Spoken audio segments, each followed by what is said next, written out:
I don't really know if I could put it together, but I do know a lot of evil things that large corporations do to lower costs and to kind of screw over employees and ultimately get out of problems that they have. And if you're interested in me sharing these things, I can, and I'll give you a few examples in today's podcast. But I'm Justin Hitt with Inside Strategic Relations. Many of my clients are senior level executives, they are business owners, they are large corporations. I do have some medium-sized corporations too, but when I'm in a large corporation, I have I can't take on a conflict of interest. But my point being is I am aware of how things function from my experience in risk management, from my experience of being a business development professional, from my experience being a project or program manager.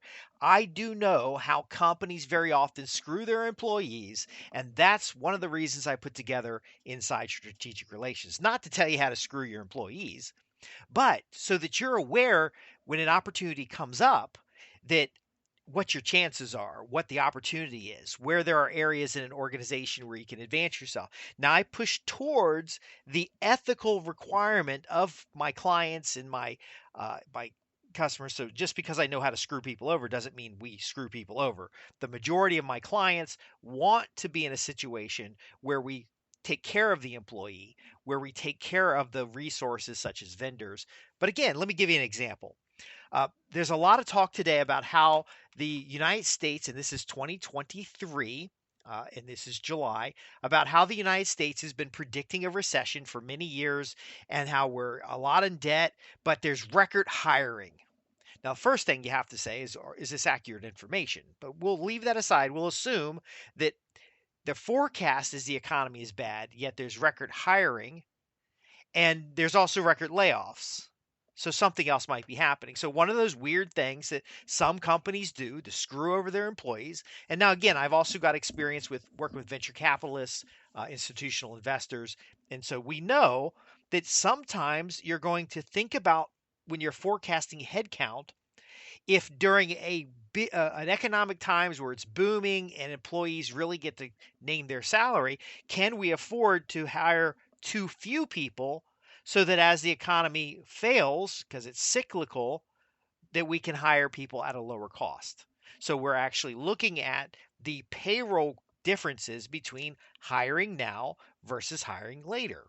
And sometimes the best time to hire is right after you laid a bunch of people off, especially when the media is talking about layoffs. And we did one project where another company was laying off their employees, and it came up in the discussion that, hey, let's target those people that have been laid off because now, again, this is not the sentiment of my client. This was someone sitting at the table who had suggested that the people who were recently laid off would be more desperate to take on new positions. Now, we saw the McDonald's leak where they talked about hiring people at lower wages when the economy is bad.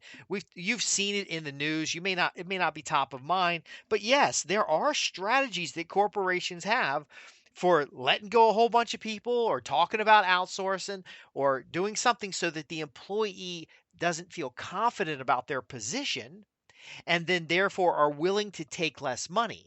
Now, this usually happens before the annual promotion. Why is it that all employees have the same review cycles and that they have the same uh, potential for a raise? Well, the reason we have mid year and end of year reviews rather than a review 6 months after you're employed or review every year on your annual anniversary is because there is a discussion about payroll and how much money is available, how much can we afford to invest if they did reviews based on your anniversary date, it would be less work for human resources if they spread out the reviews over the year. But instead, by ganging up those reviews at the end of the year, they feel very fortunate to get their little 1% raise, not realizing that they're losing 3% or more to inflation. And so what we have a challenge here. I would love to teach you about the different strategies that corporations use so that you can be aware that that end of the year review is actually seasonal pressure to lower your wages because, of course, the corporation wants to pay as little money for as much work as possible. And an employee who is scared they're going to lose their job is going to work harder. They're going to exhibit that loyalty. They're going to be more likely to conform to a culture of that business. They may even turn a blind eye when it comes to bad things that are going on because, again, they don't want to be laid off. And at the end of every year near the holidays, that's what happens. People get laid off. So knowing these things, you can position yourself better. Now, a mentor of mine shared with me this strategy, and I'll share it right now, is that you should always be looking for a job because there are two ways to interpret what I'm sharing. Number one, the economy is really good and employees can get jobs quickly someplace else. And they can get jobs quickly and demand whatever salary they want. So, therefore, the business slows down their hiring to make sure they get the very best people. They might even recruit rather than hire. So they might go recruit talent rather than taking the talent right off the street applying for jobs. You might leave people in the application process longer than they have to so that they get hungry. But ultimately, knowing this, you now know that in good economic times is probably not the best time to go change jobs. When the news is saying that employees are able to sign their own check and get all the money that they want because it's an employee market, that may not be the best time for you to go get a new job, at least by the traditional way of applying for positions. Now, all the time, no matter the economy's good or bad, you can get new jobs using our dreaming job system where you go directly to decision makers and they hire you based on positions they've created for you. And if you want information about that, our dreaming job system is a great coaching opportunity for individuals looking for more ideally suited jobs, a job better that connects with your who you are and what you want to do. But if you're in an organization, maybe you're making six figures, you're inside the corporate structure, you have to know that human resources, when they're doing headcount, they are looking at the payroll budget. They're looking at the cost to attract new candidates. And instead of promoting internal people who might be hired at a discount. Now, what does that mean? That means you've been working for the company, they've been giving you these 1 or 2% raises every year, and your actual salary has fallen behind the market rate. And so they don't want to promote you because they might have to pay you market rate in a new position. And instead, they come out and they hire a new person, or they just do without. They just say, well, if we expand headcount right now, we're paying a premium in the marketplace for employees because there's such demand in the marketplace. Human resources folks know, business leaders know, and now you will know that companies do overhire when the economy is really good. And so that corporation may decide to hire fewer people than they need right now, double everybody up because, again, a busy employee is not looking for new opportunities. But then ultimately, when the economy is bad, lay off a handful of people and then hire them back in multiples at lower rates. It's called a fire sale. And so if you've been laid off at AT&T, the next company, and I'll just use WorldCom as an example, but Verizon or whatever, and I have no affiliation with these companies, but you get laid off at AT&T, the Verizon folks can hire you cheaper. Now, Verizon laid off people too, so the AT&T people can hire cheaper. See, there's a club that you're not a member of, and that club is the senior level executives, the Fortune 500 corporations. And it's not a club like with a membership, it's a club with a culture. And very often, that human resources group, because I have clients who are executives, and this is not how they think, but that human resources group is measured on that payroll. So the measure is influencing their decisions, and so they'll float in a really good economic time, um, outsourcing to foreign countries. And then in the media, the public relations side will say, we can't get good people fast enough, and that's why we're outsourcing to other countries. Well, that's not what's being measured. Remember, what's being measured is what happens.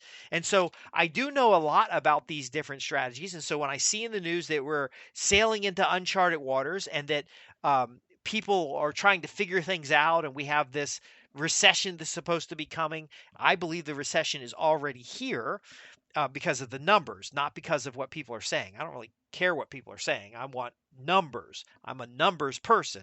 But here's the other factor here that we want to look at is that um, the stock market may be booming because of inflation. The stock market may be growing because of of other factors that have nothing to do with the success of the economy, companies are laying off people, and it may not be because the company is in a necessarily bad financial situation. They may find this as a convenient opportunity to lower costs.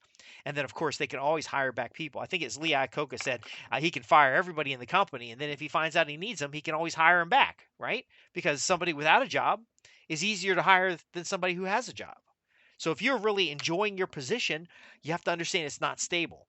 See, that company looks at you as a high income professional, and they say to themselves, "Well, look, we can cut $100,000 right here, and there's already five other people in the department. So if we cut the one that's getting paid the most, we cut the one in the middle, we cut the one with the lowest performance. If you cut one of them, the other ones can take up the slack because it's only a 20% increase. It's only a 25% increase."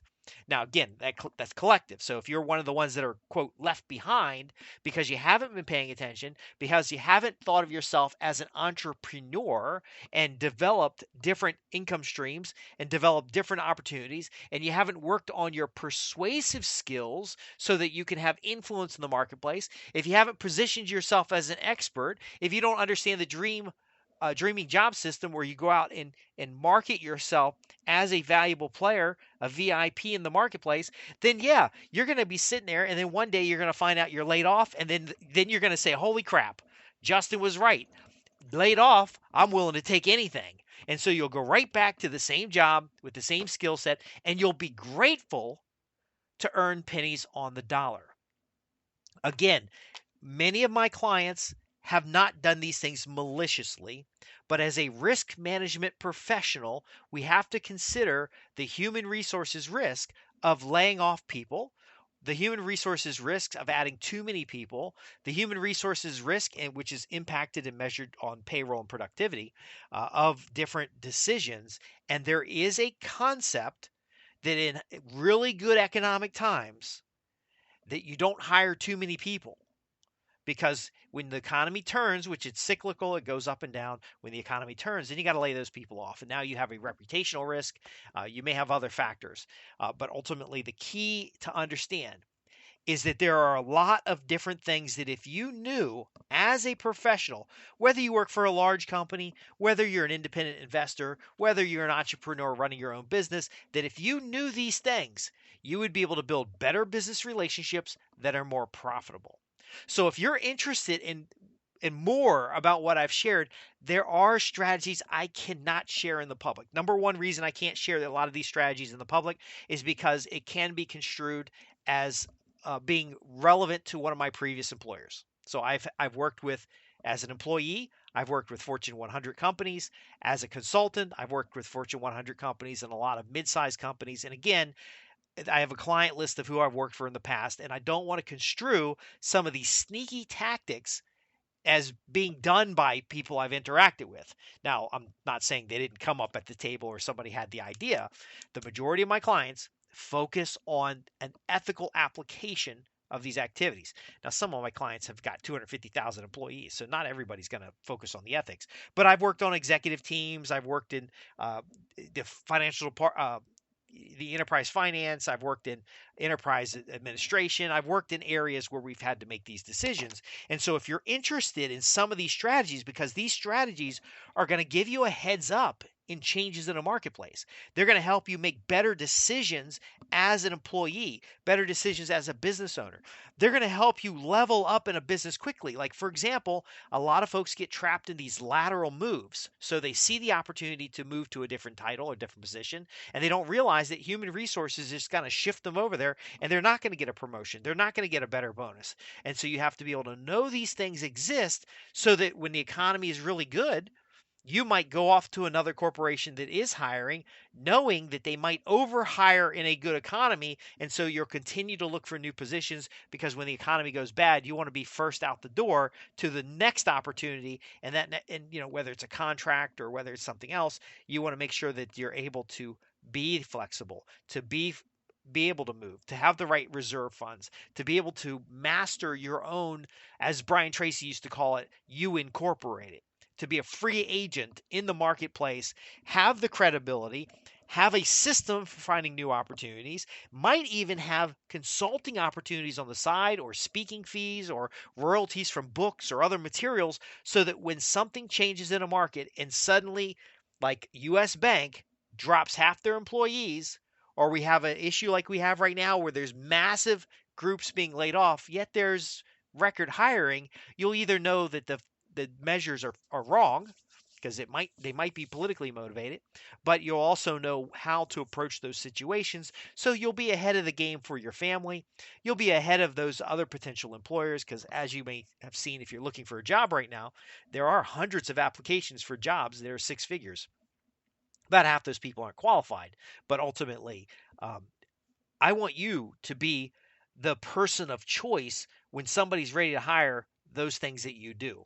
I want you to be the go-to person when someone wants to just hire somebody for a couple weeks to ask a few questions and pay a large sum for consulting. I want to make sure that you're in the know when it comes to new opportunities opening up in new industries, or getting out of something before the end of a boom bust cycle.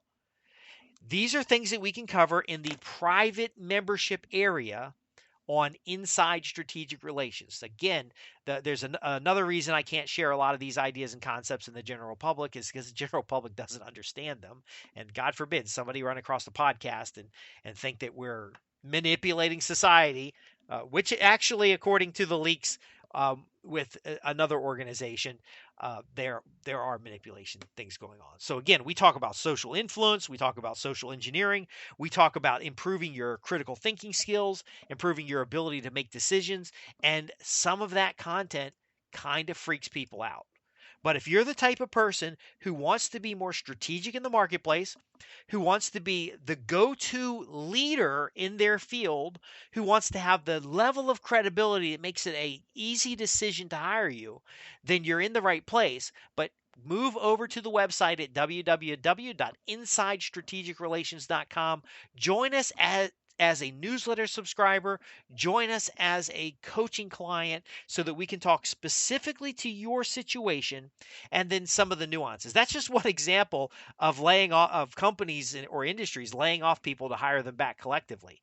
These people, these big executives that we see in the news all the time, they hang out with each other and they're not colluding necessarily, but they do say, well, it looks like we're going to have to lay off some people. And, you lay off enough people, whether it's the bottom talent or just random sampling, you can always hire them back cheaper if you need them.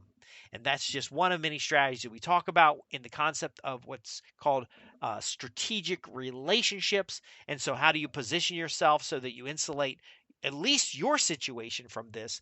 And then you also build your network so that you're more able to move between these things. So if you think LinkedIn is the only way to connect with decision makers, if you think you have to be online to get results or to advance up the corporate ladder or advance in your own personal independence, then you're missing out the strategies, inside tips, and methods that I've learned from my mentors. I've learned from these risk management sessions. I've learned from working with senior level executives and being on executive teams.